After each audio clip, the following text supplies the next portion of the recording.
Tonight, live from the University of Delaware, Delaware Debates, featuring the candidates for the U.S. House of Representatives.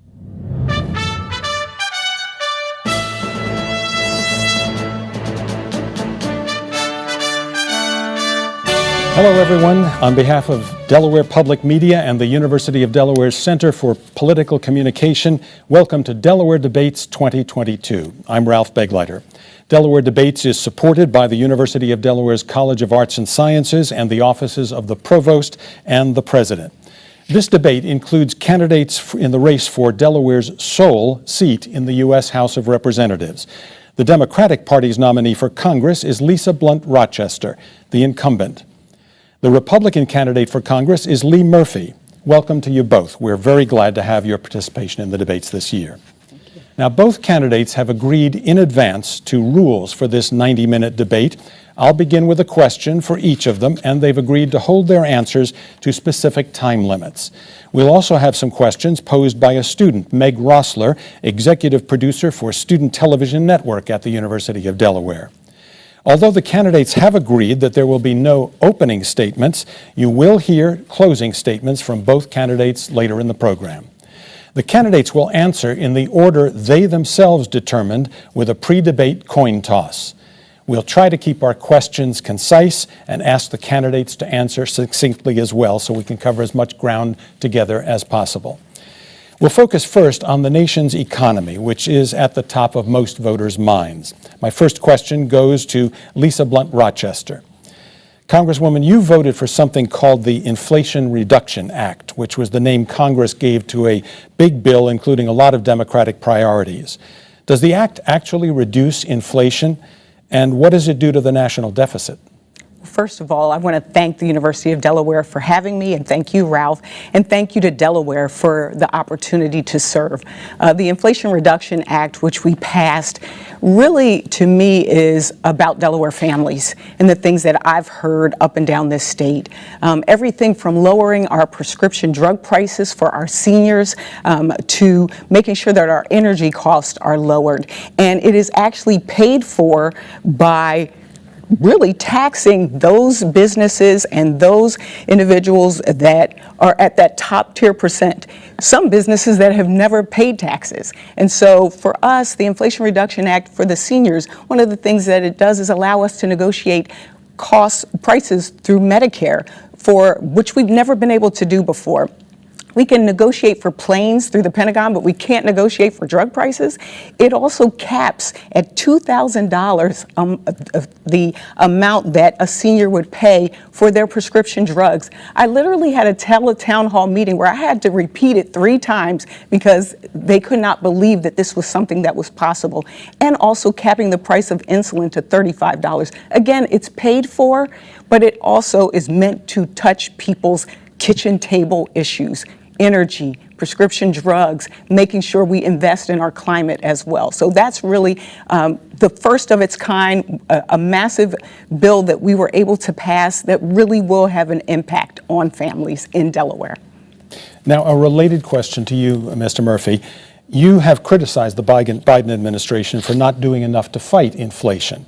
Many economists say that presidents actually have very few tools that they can use to fight the underlying causes and forces of inflation. But regardless of whether you agree that's true or not, please suggest 3 additional ways that you think a president could act to have a moderating effect on inflation over, let's say, the next 6 to 12 months.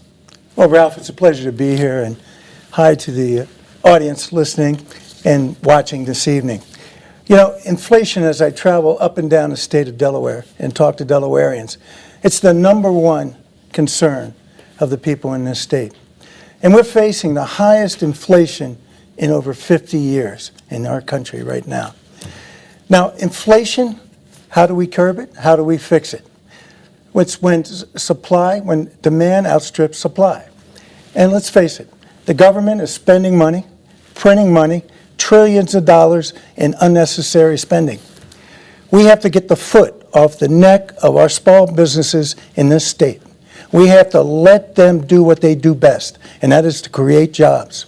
We have to get rid of unnecessary regulations, lower taxes, make it easier for people to do business in this state. You know, it doesn't take a lot to get inflation under control. The government just has to use a little discipline in how they spend our money, and we can get this problem in a relatively short time under control.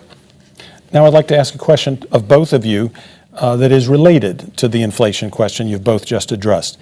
Do you each support continuing the U.S. pressure on Russia to end its unprovoked war against Ukraine, even if it means continued economic hardship for Americans, including things like higher gas prices, higher grocery prices?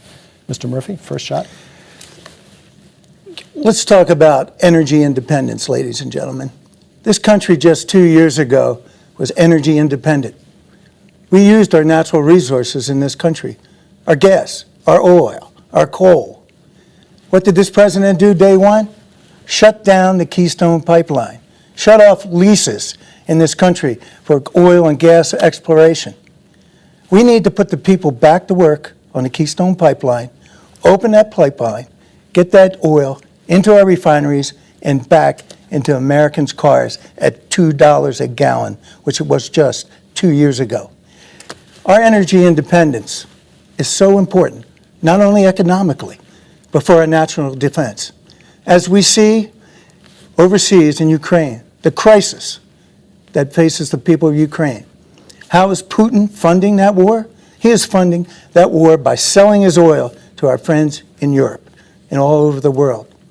We were, just 2 years ago, a net exporter of oil to our friends in Europe. The bottom line, that war right now, financed by oil, Russian oil, would not be happening if the United States was energy independent and we could help our friends and cut off that supply of Russian oil. The question was about whether you would continue to support Ukraine even if it meant a continued stress on the inflation rate in the United States, on gas prices and other things. Would you vote to continue supporting Ukraine? Yes, I support the Ukraine. It's a humanitarian crisis, okay? And I just want to get back to the energy independence. And now we have the energy dependence. This war, first of all, would not be happening if we were energy independent. Russia would not have the finances to finance this war. So, yes, the predicament we were in is a result of one decision made by this president, day one in office, to cut off our energy independence. Elections have consequences, and this is one of the tragic consequences that we face. Congresswoman Blunt Rochester, your response to the question of whether you would continue to support Ukraine fighting the war against Russia, even if it means stress on the inflation in the United States. Well, first of all, let's be clear. This war was because Putin, unprovoked, was the aggressor to the Ukraine. To the Ukrainian people. I mean, let's be clear about that. This was not a Joe Biden war. This was a Putin war. Secondly, to your question, what is disappointing about the answer is that in my time in Congress, this has been a bipartisan issue. This hasn't been something we've, politicized. It has been a bipartisan issue because there are consequences to what Putin is doing. There are global consequences. There are consequences to democracy. There are consequences to our safety and security. And so, to your question, I think this is one of the reasons why we run. The American people have stood up and said that this is a tough time. We understand that inflation is a challenge. As a matter of fact, I actually went and put forth supply chain provisions to make sure that people understood why it's difficult to get some of the products that we've gotten. We were in a pandemic. This is a pandemic, once in a lifetime. And so we are feeling a different effect. Again, to me, our support for Ukraine has been strong, it has been bipartisan, and I hope it continues to be bipartisan. It's about democracies around the world as well. You had a follow-up answer to the first question. I'm going to move on, but Can I get a follow-up then to supply chain? To supply chain. Go for it. Yes, and I'm glad that Mr. Murphy brought up supply chains, because one of the things I've had a chance to do is actually go around the state and talk to business owners, talk to individuals, and it started with the pandemic. When being on the health subcommittee in Congress, I was able to see that we were not able to get PPE, we were not able to get vials, things were made in other parts of the world, and so what we did was we focused on how can we bring our supply chains back home? How can we make things in America? And so I authored provisions that are in legislation, and now we are able to see, even with the CHIPS and Science Bill, that we're bringing those jobs back home. We're making sure that we're strong. Even our car dealerships. I went to a car dealership, they had no cars. I went to a company here that makes mammogram machines, they didn't have the chips. That's the kind of work that you have to do to solve difficult problems in Congress, and I'm glad that I've been able to work on that. Sticking with the national economy, and an issue both of you would have to vote on as a member of Congress if you're elected to Congress this time, the national debt has ballooned over the last 2 presidential administrations, caused by several things, including huge tax cuts and huge stimulus spending during the pandemic. After voting to spend money, Congress routinely engages in political brinksmanship about raising the debt ceiling, and then usually always raises the debt ceiling anyway. My question to you is, should Congress stop pretending there is a debt limit? Congresswoman Blunt-Rochester, you take that one first. No, I don't think we should stop. I think it is important for us to be fiscally responsible. That's why I even shared with the last bill in terms of the Inflation Reduction Act, looking for ways to pay for that, as opposed to the Trump tax cuts, that there was no way to pay for that.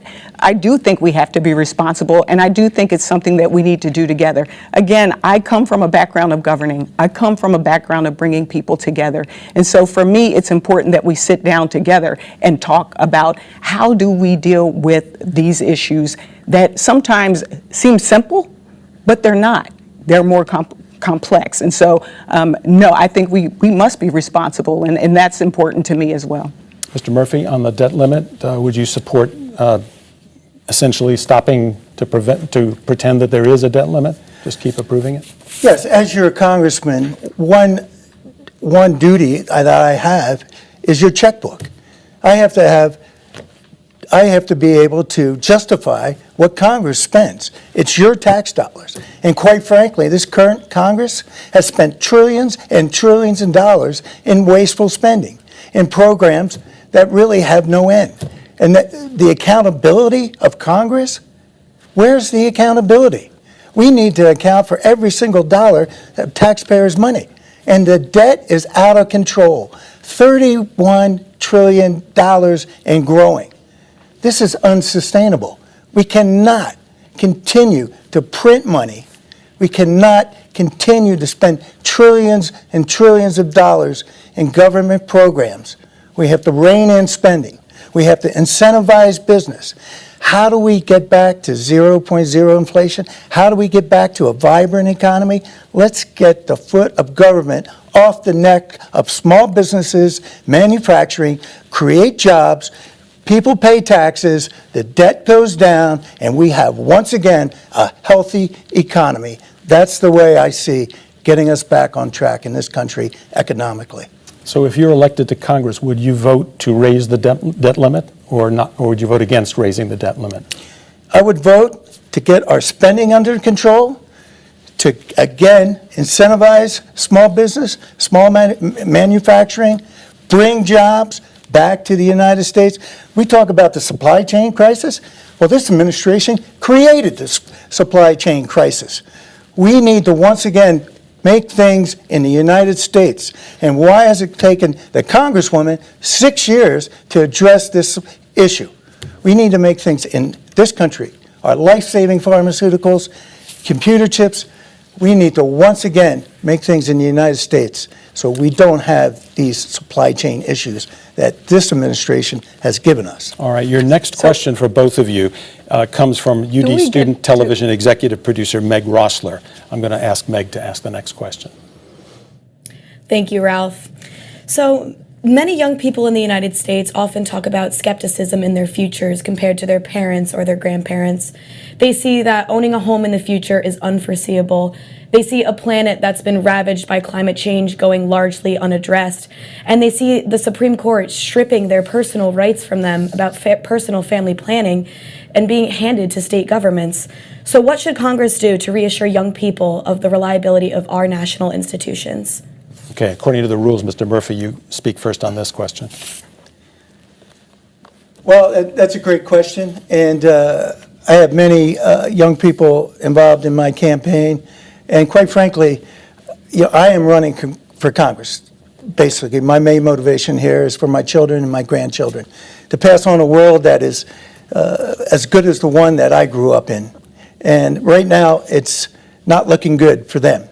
But to address your question, the accountability comes back into play here. Congress has to be accountable to the American people. And right now, Congress and this administration are not accountable to the American people. We see spending, out of control spending. And that will affect future generations. It will affect your children, your children's future, and our future as a nation. So now Congress has to be accountable on all levels to ensure a bright future for not only you, but for your family and your children. Congresswoman, your response to the student's question about looking ahead to the future of the younger generation. Yeah. First of all, Meg, thank you so much for the question. As I have gone up and down the state and talked to young people, there are issues that are really important to you, and climate being one of them was one of the reasons that I ran. And I think that what's important for us is to model what you want to see. For example, the fact that we've been able to pass legislation that has the largest investment in climate in the history of this country is something that I hope restores your faith. The fact that we've been able to deal with issues such as criminal justice reform and environmental justice, I hope that restores your faith. That really, part of it is us doing our part, and then also including you in the decision making and being part of what we do. And I can say we have young people not only on our team, but also providing us with policy insights, because that's really important. And then I think the other thing is to run, to get involved, to get engaged. Many of you have been the ones that have really pushed forward the major challenges and solutions of our time. And so I would just encourage you to continue to be a part of the solution. And again, I feel hopeful because I look at you. You give me hope. And I'm just grateful for that. And we will continue to work with young people to make sure that we save this planet and that we save each other. I need to switch gears now. I know we could talk about the economy for the entire time of the debate, but there's a lot of other topics worth talking about as well. And I want to focus on another major national issue that we all know is on many voters' minds, the Supreme Court's decision after 5 decades to revoke the right of pregnant women to choose abortion. So for both of you, please, address this specific question. Should Congress pass legislation reversing the Supreme Court's decision, codifying abortion rights into federal law, or pass laws protecting women, physicians, providers who help women who are fleeing states that now ban abortion? Or should Congress stay out of the abortion issue altogether? Congresswoman Rochester, please first. Well, I am proud to say that I voted for, am a big supporter of the Women's Reproductive Health Act in Congress, which we passed in the House. I believe, and I've said it on the floor of the House, I've said it here in Delaware, I believe there is no room in women's womb for politicians. I just want to be clear about that. It feels like people are trying to roll back the freedoms that we've had, the autonomy that we've had, and I think that's a big difference between us. I'm proud of what Delaware has been able to do, but what Republicans in Congress are proposing would actually nullify the will of the people here in Delaware. And we don't need to go backwards. I'm excited about moving forward and making sure that when we get back in the House and the Senate, that if we have the votes, we can codify Roe so that we can make sure that our bodies, our choices. Mr. Murphy, on abortion, should Congress stay out of it? Should the Congress legislate on abortion? Well, really, this is not a political issue, number one. I agree with the decision, the Supreme Court decision, the constitutional decision to return the right, this important decision-making process back to the states. As people know here in Delaware, it's a right. It's a protected right here in Delaware. And if someone wants to have an abortion here in Delaware, it's protected. And I believe that the decision-making power should be with the states. And if people want to change it, one way or the other, they need to get involved. They need to talk to their legislatures. It's up to the states. It's up to the people in each state to make this important decision. Now, what's good for Delaware may not be good for another state in the United States. I think it's good. Personally, I am pro-life. I have always been pro-life. But a personal story. My daughter went through some tough times. She went through drug addiction. She came to rehab, and she got her life back out together. She was pregnant. Did I tell her that what to do or what not to do? No, she made her own choice. She made her own choice. And that choice was for life. And I applaud her for that decision. But did I tell her what to do? No, I did not. And the government, when it comes down to it, it's a woman's choice. Mr. Murphy, on the basis of what you just said about it being a state decision, if you're elected to Congress, then would you vote against the Republican House leader Kevin McCarthy's proposal, which he's already put before Congress, which would pass a federal law specifying abortion limits? Because you just said it should be a state decision. I think constitutionally, the Supreme Court was right. It is a state issue. It's where people can really have their voices heard, and each state can make their individual decisions on what's appropriate for their particular state. And you would vote that way in Congress if you were elected? Can you repeat that, please? Would you vote that way again if you were elected? Would you vote that way? And if McCarthy's bill comes up, as he's already put it in Congress, you'd have to vote against it then, right? Yeah, I uphold the Supreme Court's decision 100%. All yes. right, Congresswoman. So just to be clear, right now, Lindsey Graham and McCarthy are suggesting a bill that would overturn the will of Delaware. And you are saying you would not support their proposal that would put limitations on women across this country. I mean, your daughter had a choice. She had a choice. That's what you. She made the right choice. That's what you. But it wasn't my choice. But it was her a choice. Yes, she had a choice. Yes. And in the end, that's what it comes down to. So clarifying again, you would support Lindsey Graham and McCarthy, or you wouldn't? As I stated, I support the Supreme Court decision. Okay. Handing it back to the states where it rightfully belongs, where people can get in touch with their legislators and do what's best for the interests of that particular state. That's where it belongs. It's protected in Delaware. The fear-mongering that Republicans will ban all abortions, the fear-mongering really gets to me. It upsets people. I've had people call me that this. I'll just end it there. Yeah, this question has been asked and answered.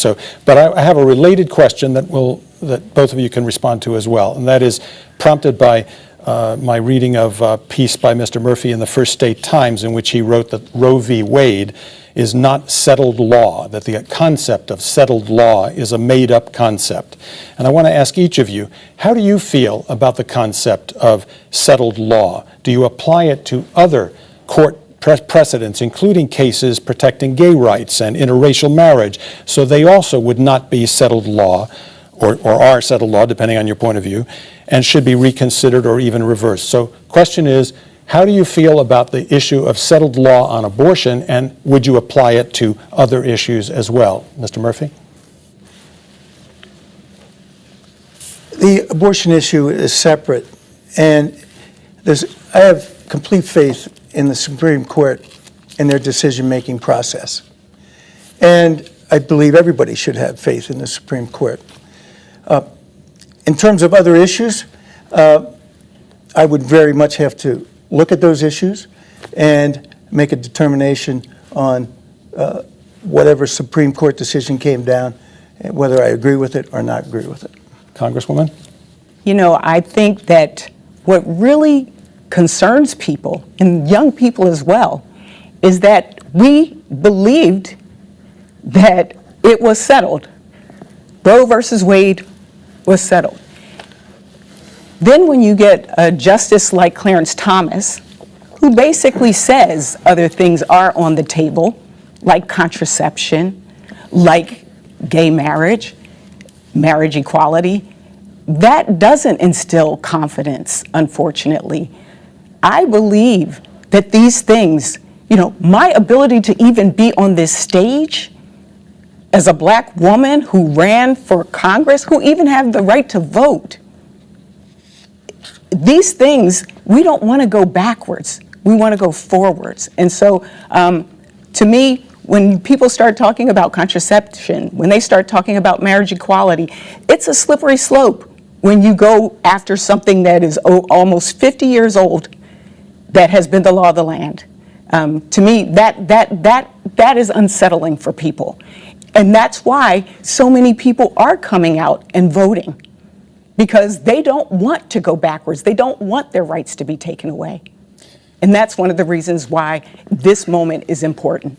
Staying with the concept of federal guarantees of civil rights for a few moments, and I just want to point out the Center for Political Communication at UD just came out with a new public opinion survey here in Delaware that showed that 80% of Delawareans support laws protecting transgender students from discrimination in schools. So I want to ask you about a very particular aspect of that policy area, so please bear with me on this question. Should the federal government pass a law guaranteeing individuals, regardless of their age, a right to seek and receive medical treatment for gender transition? Should medical treatment in transgender cases, like medical treatment in abortion-related cases, as the Supreme Court has now ruled, be decided by the states, by the federal government, by doctors, by the courts, or by individuals and their families? In other words, should states have the power to allow or ban medical treatment for people who are gender transitioning? Congresswoman? You know, again, this is a moment where people are feeling excluded. It's challenging enough going through what these young people are going through. And I think it's very clear that there are medical aspects of this, that there are aspects of this that relate to that young person and their families. And this is not something that I've seen come up in Congress, but we have been very upfront and supportive of protections for transgender children. That's something that's important to me. Part of it is that I think a lot of times people want to be seen. They want to be heard. They want to be respected. That's what this is really about, is young people being able to be fully who they are. So I think this is one of those issues that, should it come before Congress, I would definitely do my due diligence, but I would definitely support those young people that really need to be able to live their full free self. Mr. Murphy? Yes, I mean, this issue is very near and dear to me. Having been a teacher and a coach for many years, I have coached boys and girls, all ages, and I've thoroughly enjoyed it. And I think what we're talking about here, as a coach, as a teacher, we are compassionate. We are compassionate people, and we deal with every child individually. And regardless of who they are, or what they're going through, or how they're perceived in the world. And compassion is the big word here. And we care about everybody. We care about all children. But I just want to address the fact that I can't even really believe that I'm talking about parents having rights here in our schools and what's decided in our schools and then outside of our schools. Parents should have the right to determine, on these important issues regarding sexuality. It should be between the parent and the school and the child and whatever other professional that they need to talk with. So the state, this is very personal, and it's not a political issue, and it should not be treated as an issue which I think divides people rather than bringing people together. And so you would make a distinction. What is the distinction that you apparently make between the transgender policy issue and, let's say, the abortion issue, which you've already said here tonight should be decided by the Supreme Court and then by the states? Yeah, I just feel that we, instead of dividing, this is very divided. Look, everybody is protected under the laws of this country. We don't need to really, we need to not continue to set this group over here and this group over here, and this group has special needs, and this group, we need to come together. Everybody, and again, going back to the word, it's compassion, and treat individuals as individuals, address their needs, and for God's sakes, parents need to have a say in their child's life, period. Congresswoman, you said a moment ago this issue hadn't come up before Congress yet. But I want to say something, though, about, I'm really glad to hear you talk about compassion. I know 2 young people in this state that have come to me with their parents and talked about the challenges that they face every single day. And, you know, in this country right now, you as you said, I do feel these things are being politicized. I do feel that for those young people, life is challenging enough. It is hard enough without being demonized. And so, you know, I wish we all would talk about compassion, but also recognize that just because we say we all have rights doesn't mean that it really plays out that way in people's everyday lives. I want to turn our attention in this next segment to some questions about the state of democracy in the United States. National public opinion polls show that many Americans, both Republicans and Democrats, say they are concerned about threats to American democracy. I want to ask each of you if you think state or federal legislators in the United States have the power to overturn, reverse, or otherwise change the decision of the voters in national elections after the voters have cast their ballots. Do national legislators have the ability, the power, to change the outcome of an election after the voters have cast their ballots? Mr. Murphy? No, our elections are spelled out in the Constitution, and there's certain procedures to ensure the integrity and the fairness of all our elections. When the voters speak, and that their will should not be overturned. Congresswoman? What is surprising to me, again in this moment, having been trapped up in the Capitol on the day of January 6th, is to see that, I read an article recently that there are 299 election deniers running for office at this moment. That means people who didn't believe in the results of the last presidential election. It was clear. There were court cases, there were all of these different things. And I do believe, again, one of the reasons why young people are concerned is because our democracy is also at stake. Fragile and at the same time resilient. Thank God we came back that night and did our job and actually really upheld that peaceful transfer of power. But no, should people be able to just overturn the will of the people? No. And the people spoke. Joe Biden is the duly elected president of this country. And some people just don't believe it. You both have sort of moved in the direction of my next question, so I'd like to kind of continue on this topic for a minute. Mr. Murphy, how would you Congresswoman Blunt-Rochester just characterized the January 6th events, and so I want to give you an opportunity to do that as well. How would you characterize what happened on January 6th, 2021? Of course, you know the National Republican Party, your party, has officially described it as legitimate political discourse. How do you characterize it? Well, first of all, I just want to touch on 2020's election. There were a lot of concerns over the integrity and transparency of that election. And that's really a nonpartisan issue in my travels here. People want fair elections, regardless if you're a Democrat or independent or a Republican. So going forward, voter integrity is very important, and transparency is very important. Was 2020 rigged? I ran in 2020.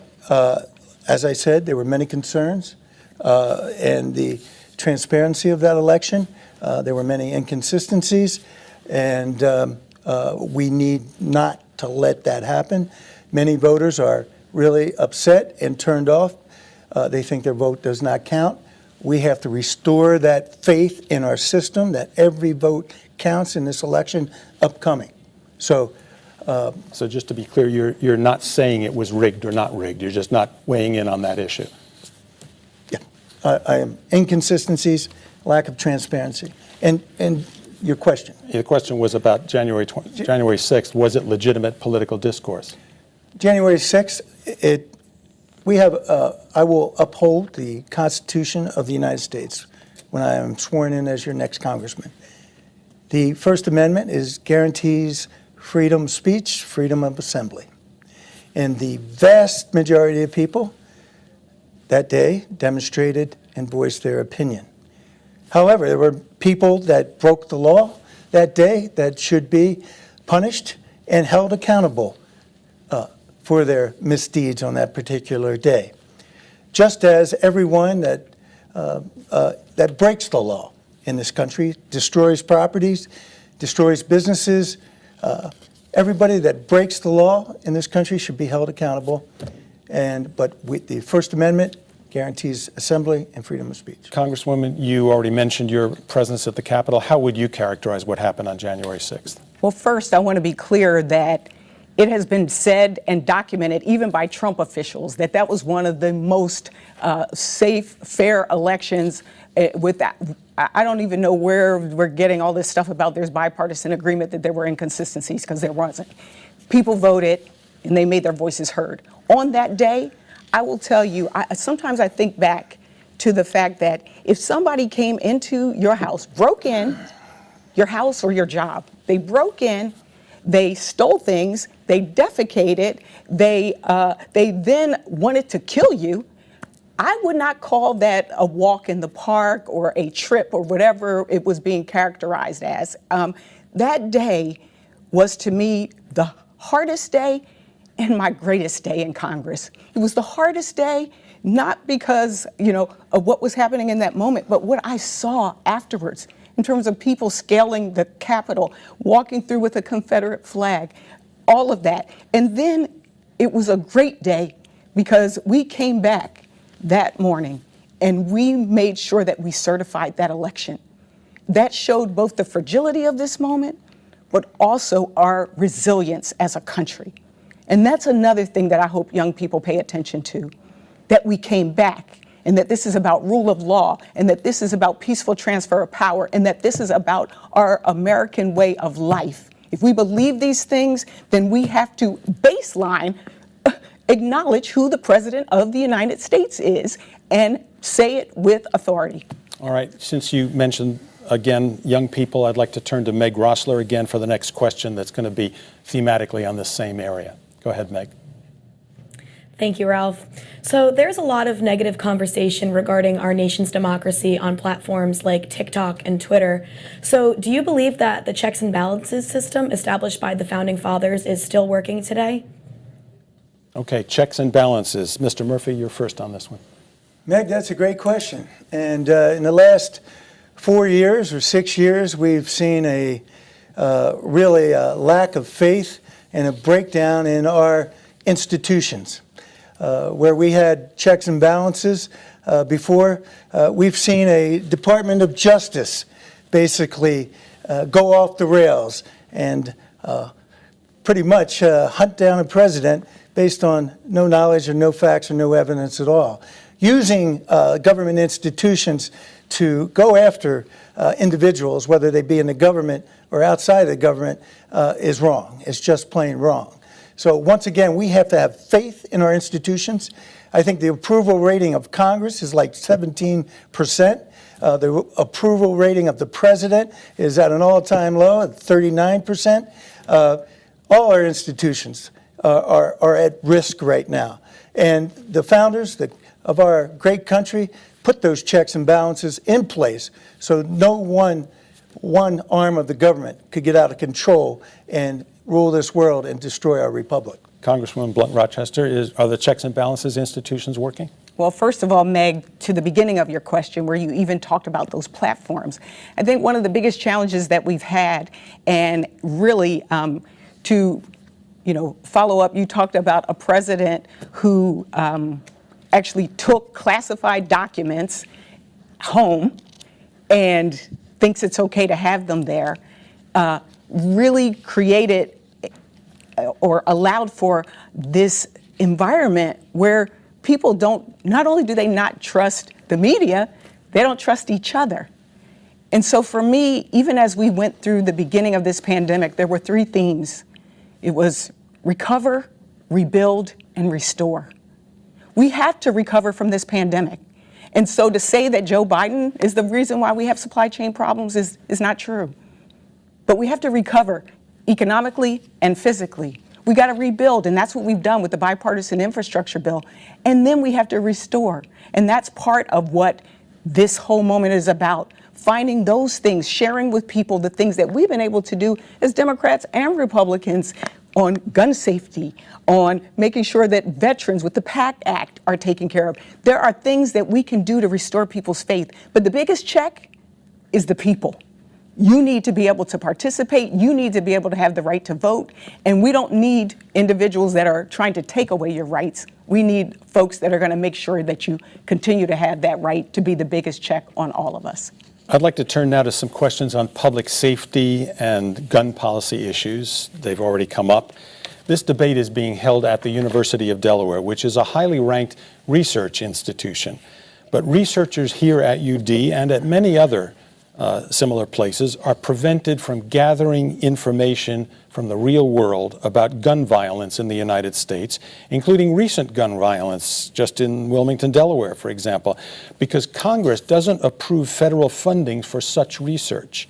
So I'm asking both of you, should Congress approve funding for national research on the causes and potential cures of gun violence in the United States to help frame gun laws to be passed by Congress? Congresswoman, you're first on this one. I want to thank, again, many groups out there like Moms Demand Action and Everytown and others that push this issue of gun violence to the fore. This really, a lot of times we hear about the mass shootings, but it's those everyday shootings in our communities and in our neighborhoods that are also impacted. And so I'm proud to say that I was supportive of making sure that we could study gun violence, but I also am proud to say that I was actually one of the supporters and a voter of the Safer Communities Act, which is actually a bipartisan piece of legislation, first of its kind in 30 years, and really it was because it was pushed by young folks to make sure that we lived up to common sense gun safety legislation. I also was involved in, or actually co-lead in a bill called Break the Cycle of Violence, based on things that I learned right here in Delaware, things that work, like group violence intervention and hospital-based interventions to stop retaliation. This, to me, in addition to making sure that we got funding that comes to local communities to solve local community problems, has been what I've been working on and what I want to continue to work on, because we still have so much more to do. I, again, applaud being able to collect the data, but it's also important what we do on the ground with that data. And so I'm glad that we've been able to pass this legislation, this first in 30 years, but there's still more to be done. Mr. Murphy, your view on doing national research on gun violence to help shape future legislation? Well, we do have a problem with violence in this country. And for the Congresswoman and the Democratic Party to put it on law-abiding citizens that legally, lawfully own guns, I think is terribly wrong. I am a strong supporter of our Constitution, and I'm a strong supporter of our Second Amendment. When we look at violence in this country, there's many root causes. And one could be classified as the economy. Where we have an economy that is not working, we have poverty. And what happens in impoverished neighborhoods? Violence happens. People turn to other means of supporting themselves. And that many times includes violence. The drug trade in our country is out of control. The root causes of violence are not at the hands of legally owning gun owners that support our country. It's deeper, it's more involved. We have to get to the root causes of our violence in this country. What causes it? Okay. I want to follow up on public safety issue. There have been clashes, as we all know from reading the news over the last couple of years, and across the political spectrum. Local and state police departments have made a variety of different decisions about officers wearing and using body cameras. I'd like to ask you both whether you favor expansion of body camera use by community police forces, and for that matter, maybe other forms of surveillance, such as cameras on utility poles or even in drones, as are used in other countries. Do you support surveillance of U.S. citizens using facial recognition, for example, as China does extensively? Mr. Murphy, first. No, I don't support facial recognition as China, not in this country. And overall, there's surveillance, and then there's surveillance that violates our rights, our privacy rights under the Constitution. And we're talking about policing here in our country. And I am proud to have the endorsement of the Delaware Fraternal Order of Police for the second time. But let's look what's happening here in our public safety. Police officers are leaving in droves in our country. And what happens there? Our most vulnerable neighborhoods are at risk. I campaign all over, up and down the state, in all kinds of neighborhoods. And the most vulnerable people in our cities, in our states, in the state, are really left at risk. Again, the police should be supported. The police are not the problem. They need our backing. We have a breakdown in law and order in our society right now. It cannot continue. If we're going to have a civil society where people can walk down the street and be safe and feel comfortable, we have to get back where criminals are prosecuted, victims are protected, and people that commit crimes face penalties. Right now, they face nothing. Congresswoman, the question of expansion or continued use of body cameras and other kinds of surveillance like facial recognition. So I have to say, body-worn cameras is something that I've had the opportunity to work on as our congressperson. And that was based on, again, how I work. I bring people together. We brought people from the community. We brought advocates, we brought law enforcement to the table and said, what are some of the things that we all agree on? One was that body-worn cameras are both a positive for police because they actually have proof if they need it, but it's also an accountability piece.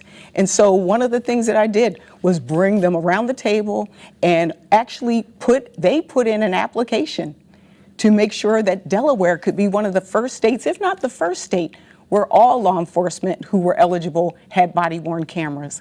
Again, the goal here was to make sure that there was accountability, but at the same time, I also want to touch on the support for police, because in Congress, what we've seen, I just voted on legislation to provide training and funding to help these, particularly our smaller police stations. I've had an opportunity to talk to law enforcement up and down the state, and those are the kinds of supports that they need. However, Republicans in Congress voted against it. They voted against supporting our Capitol Police, the ones who fought for us during the insurrection. So let's put let's not just talk about this, let's do the work. Let's bring people together to try to make sure that we have safer communities. Yeah.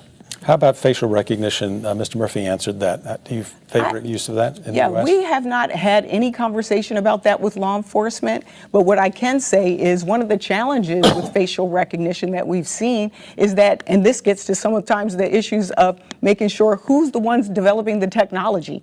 We had an example of a person who went through an airport, black man, who was stopped, detained, arrested, And they found out that the facial recognition didn't work. This guy turned out to be a judge.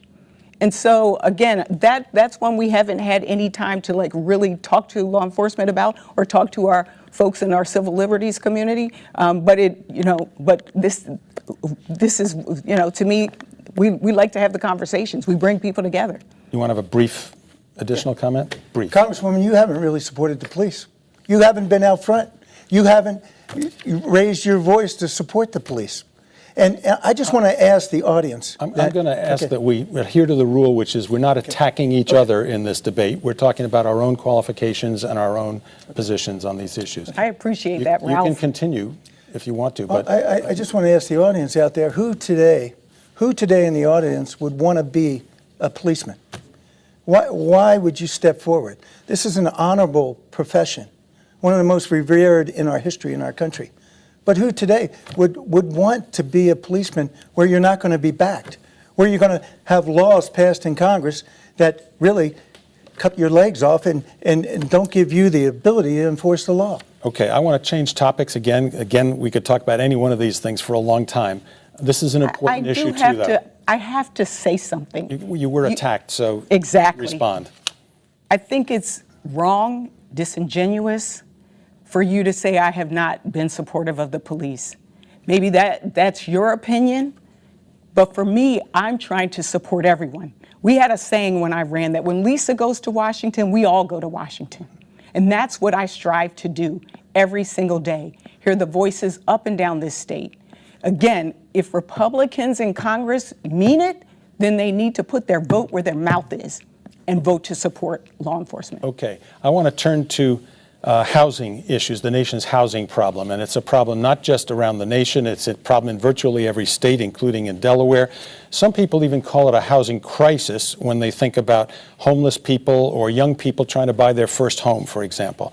So the question I want to ask you is, home builders in the United States have very few incentives to build what you and I would call affordable homes. High land prices, not in my backyard politics, wealthy home buyers in desirable areas, and even local governments who are thirsting for real estate tax revenue all drive builders in the direction of building large, expensive homes. Should Congress do anything about this to improve the supply of affordable and affordable starter homes in desirable areas in this country? Congresswoman, first on this one. Yeah, I mean, housing to me is one of the number one issues that a lot of times you don't hear on the TV, but it's something I hear up and down this state. I went and visited a business, and one of the owners asked his COO to come in, the chief operating officer. She was 51 years old, and he said, "Tell the Congresswoman where you live." She said, "With my parents." This is one of the issues that I have tried to be very upfront with. Number one, I introduced the Housing and Affordability Supply Bill in Congress to really break down the barriers and help municipalities as well as communities come together to figure out the plans to be able to build that affordable housing that we're talking about. I've been able to bring dollars to Delaware for both homelessness as well as housing, as well as organizations such as Habitat for Humanity. This is one of those things where, it's many times building generational wealth for a family. It's sometimes, I remember for my family coming to Delaware, our first home as kids, it deals with our education system. It cuts so many different ways. And so for us, this is a priority, and we will continue to make it a priority. That bill, the Housing Affordability Bill, had over 100 organizations across the country support it, including Up for Growth. This is a bill that we need to pass, and we need to make sure that we have more affordable housing stock in Delaware, and I will continue to work on that. Mr. Murphy, your view on should Congress do something to increase the amount of affordable housing, not just for the homeless problem, but also for the problem of young people trying to start out? Well, absolutely, Congress should do something, and this goes back to the runaway inflation we have right now. We have a administration that where the Fed is raising interest rates by the day, by the week. Mortgages are at an all-time high, 7%, over 7%. We have to get back to a vibrant economy. The answer is not for the Fed to raise interest rates and raises mortgage rates. It raises people need to have a healthy economy. In a healthy economy, the Fed does not have to artificially raise their rates. We just witnessed 2 years ago where you could get a mortgage for 1%, 2%, or 3%. We need to get back to where people can afford houses and continue to talk about the economy where people are working in jobs created by a healthy economy that will in turn allow them, just as it did when I first bought my first house, to be able to afford a house. And we've seen in these inflationary times, mortgage rates are going up, rents are going up, everything is going up. So this is an economic issue. Rather than the Congress or the government subsidizing, let's get back to a healthy economy, get our economy going so people can work and buy a house. Mr. Murphy, interest rates have been at a very, very low level on mortgages for a very long time. Many years, not just in the last couple of years. The high mortgage rates certainly are high now, but only in recent months. I'm asking you about fundamental policy, national policy on affordable housing, not about something that's just happened in the last few months. I think locally here in Sussex County, I'll just use an example that the local government in Sussex County is looking into and making affordable housing for the people that actually work in that area. As you know, Sussex County is many vacation homes. They need workers. The workers have to travel great distances to get there. The local governments, and I think this is a local issue too, are working to provide and make available housing that is affordable to people that are not in the upper income levels of our society. Okay. We've gotten to the point in our debate where it's time for what we call the lightning round of questions. It's a few questions which lend themselves to shorter answers. So I'm going to ask you each to answer these questions, the following questions, in a minute or less. And the first one is going to be asked by Meg Rossler, the executive producer of Student Television Network here at UD. Meg? Thanks again, Ralph. So President Biden has taken some administrative steps to reduce student debt, and the application for debt relief is open through the end of 2023, but for future generations of college students. Is debt relief something you believe should become permanent? All right. Mr. Murphy, you're first on this question. Permanent relief for student debt? Permanent relief for student debt? I don't believe in permanent relief for any debts in our United States of America. Let's just talk about this student loan forgiveness. I paid back my student loans. My children paid back their student loans. And I knew many people that I graduated from high school that could not afford to go to college, who are still working. And my problem with the president's action, other than being unconstitutional, it should have been passed in Congress, and Congress should have stood up and said, no, this is our job to vote on this, not you, Mr. President. But why should people that couldn't afford to go to college, hardworking Americans, are now forced to pay this billions and billions of dollars of debt that other people incurred? It's just wrong. Congresswoman, student debt, it's temporary right now. Should it be permanent? Well, first of all, I want to say that, we got to remember, just last year, we weren't even able to be here in person. We were in a pandemic. These times are different than before. And so as we look at what folks are going through right now, if this provides relief to those families and then also gives them dollars that they can go out and be able to put back into the economy, that's a good thing. These are people, some of whom have had these debts for years and years and years. For me, one of the things that I think we need to be looking at is college affordability. We should be talking about, why does college cost so much? And then the second thing is, not everybody needs a 4-year degree. So I've put forth legislation called the Jobs Act, and it's to allow for Pell Grants for short-term training and opportunities to be able to deal with some of the workforce issues that I've heard from employers throughout this state. So to me, I think this was a good thing. I think this was a timely thing. I think it was a necessary thing to help hurting families. Speaking of the pandemic, next lightning round question. The pandemic by now has produced a lot of data. We've collected all the information now over 3 years, showing who was infected and who got vaccines and so on, who died, of course. The data, among other things, shows that black and brown populations suffered significantly more infections and more deaths around the country. And interestingly, to me anyway, it shows that Republicans have suffered more infections and more deaths than Democrats. The data also show our public health system struggled to respond to the pandemic. What legislation would you support in Congress to improve the future strength of public health systems at the state level around the country? Congresswoman, you're first on this one. Well, first of all, I'm proud that I was able to be a part of passing the American Rescue Plan, the CARES Act. Those bills, some of those bills that started us in the very beginning of this pandemic were bipartisan because we recognized the situation that we were in. I'm also proud that I was able to get provisions in that dealt with collecting that data and make sure that we got the data because didn't even know because of our public health infrastructure. I actually had the opportunity to serve as Deputy Secretary of Health and Social Services here in Delaware, and I'm also on the Health Subcommittee. And so we've been working very diligently to be able to bolster with legislation and investments to bolster our public health infrastructure, because you're right, what this pandemic showed were the holes and the lack of where we had those holes in our system, and it gives us an opportunity to strengthen them moving forward. Mr. Murphy, strengthening public health in the United States? Well, strengthening public health is always an important issue in our country, and we learned a lot during the pandemic, for sure. And I hope our country moves forward, and we've learned some hard lessons. But public health, I think number one is education. And what people don't talk about in this country are healthy lifestyles, people that prevention.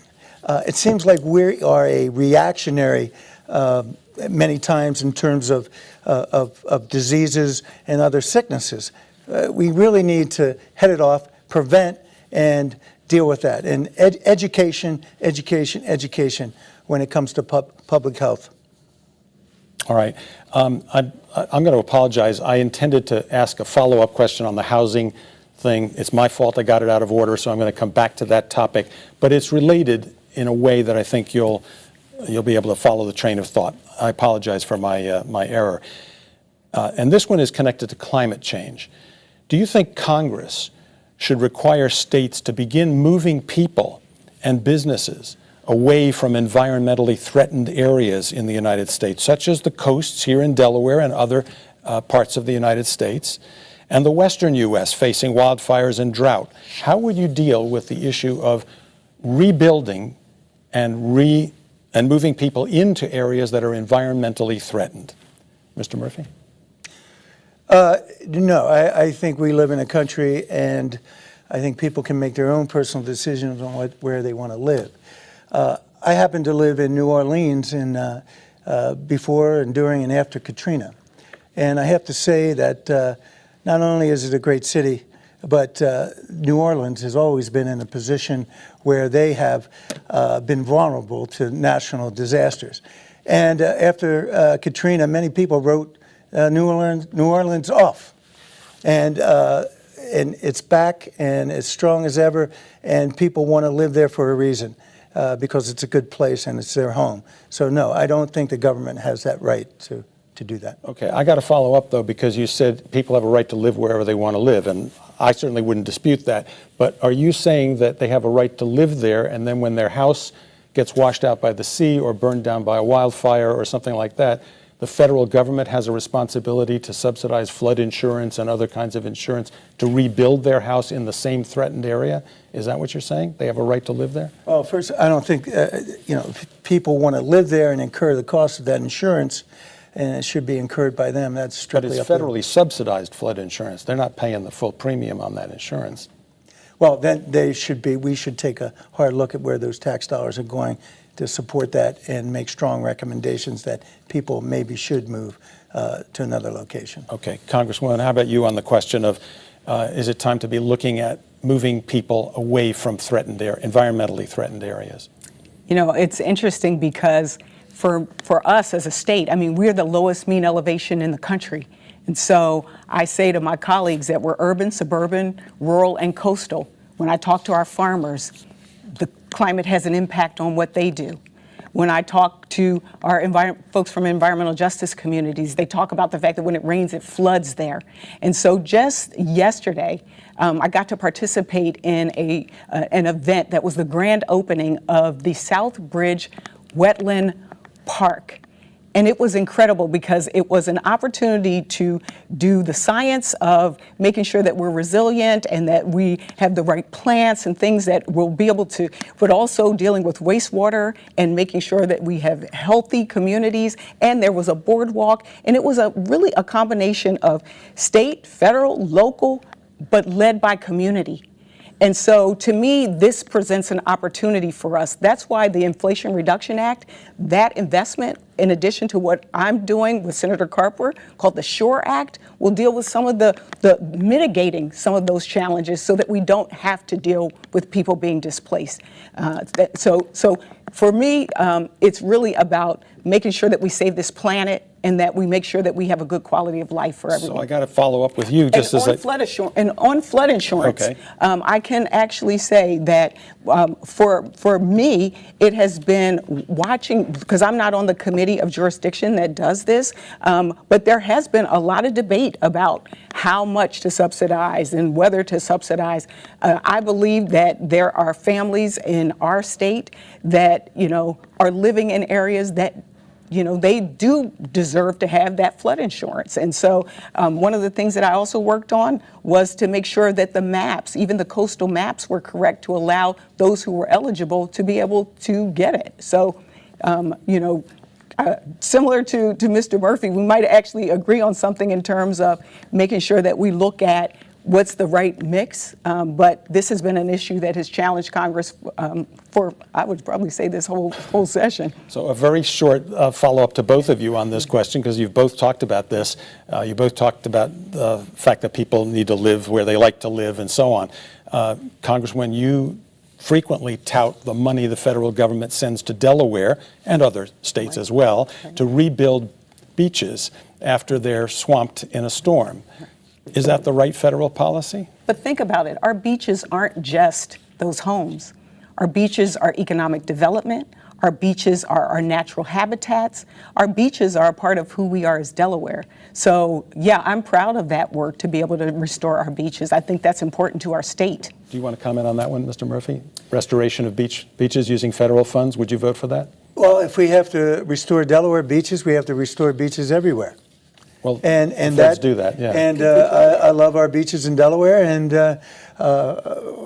I want them in pristine shape. All right, a final lightning round question, if I may. If you are elected to Congress, will you support continuing or shutting down the House investigation of responsibility for the January 6th attack on Congress? It's a short answer question. Do you support continuing or shutting down the House investigation? And what about the Justice Department's investigation? Continue or shut it down? Congresswoman, you're first on this one. I think you go until you get justice. I think there's, as I said before, there were people who broke the law. There was this is the fundamental part of our country. And when the hearings first began, I can tell you that those of us who were trapped up in the gallery talked about the feeling of finally understanding what happened, finally understanding who did what. And now we get to figure out how do we avoid that from ever happening again. So we finish it when the job is done. Mr. Murphy, what about shutting down or continuing the House investigation and the Justice investigation? Yes, when the next Congress convenes, we will have, instead of this partisan investigation, we will have a nonpartisan investigation. And we do need to get to the root causes and reasons of why January 6th happened. But with the current investigation, it's very partisan, one-sided. We need to have a nonpartisan. The American people deserve to know the truth about what happened on January 6th. All right, well, I'm afraid that concludes our time available for the Q&A, so I'm going to give both of you a chance to offer voters your concluding thoughts for this debate, and I'd like to ask you to please keep your concluding thoughts to about 1 minute in length. We'll start with Congresswoman Blunt Rochester. This was part of the coin toss decision before the debate for a closing statement, please. Thank you, Ralph. Thank you, University of Delaware. And thank you to all of you who tuned in. I think tonight is really, for me, about those three themes that I talked about. Our ability as a country to recover, rebuild, and restore our faith in our institutions and in each other. In addition to that, I think this election is also about two things. Making sure that we don't go backwards in our rights, particularly a woman's right to choose, and making sure also that our democracy stands intact. I want to thank you for the opportunity to serve you, especially during this time. And I want to tell you, I renewed my confidence, I renewed my strength, I renewed my commitment to our democracy on January 6th. And now I want to continue to serve you because there's so much more to be done. I also want to thank you so much for your support and for your prayers. And I hope that I have your vote on Election Day, November 8th. Thank you so much, Delaware, for being there. And now to Lee Murphy for your closing statement, please. Also about 1 minute, please. Thank you, Ralph, for hosting this event. You'd think my opponent was the challenger. She has lots of ideas, and she's also had years to act, but she hasn't. She could have spoken up as recession reared its ugly head. She didn't. She could have voted against trillions in inflationary spending. She could have spoken out about the bad foreign policy that got 13 U.S. Marines killed in Afghanistan. She could have used her soapbox to stand up to a president just one time. She didn't. She went along with all of it. In fact, she voted with Nancy Pelosi 100% of the time. Pelosi does not have Delaware's best interests at heart. If you want someone that does, who will help your family build a better life right here in Delaware with lower crime and better schools, vote for me. I'll vote for policies that help small businesses create jobs. I'll vote to make America energy independent. I'll fight inflation by working to balance the federal checkbook just like you have to balance yours. These are the stakes in this election, ladies and gentlemen. I appreciate your vote on November 8th. Let's get to work, and thank you. Because both of the candidates agreed not to attack in their closing statements, I'm going to have to give Congresswoman Blunt Rochester an opportunity to respond to Mr. Murphy's attack. Thank you, Ralph.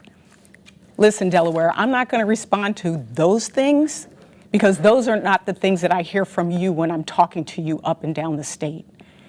My dad always said to me, Lisa, when you run for something, run for the people. Don't run against someone. I'm going to continue to be who I am. I'm going to continue to serve you by bringing people together. I'm going to continue to uplift. I'm going to continue to hear your voice and take it to Washington, D.C. And again, if that's what you want in a leader, then I'm your person. I want to serve you. You have been there for my family, for me, and I have been there for you, and I've got your back. And so we just hope that you will show up in strong numbers on November 8th and make sure that we take this country in the right direction, a positive direction, an uplifting direction for our water, our health, our planet, and for our democracy. Congresswoman Blunt Rochester and Mr. Murphy, thank you both very much for participating in Delaware Debates 2022. On behalf of Delaware Public Media and the University of Delaware Center for Political Communication, thank all of you for watching Delaware Debates. I'm Ralph Begleiter, encouraging all of you to cast your vote by Tuesday, November 8th. Thank you.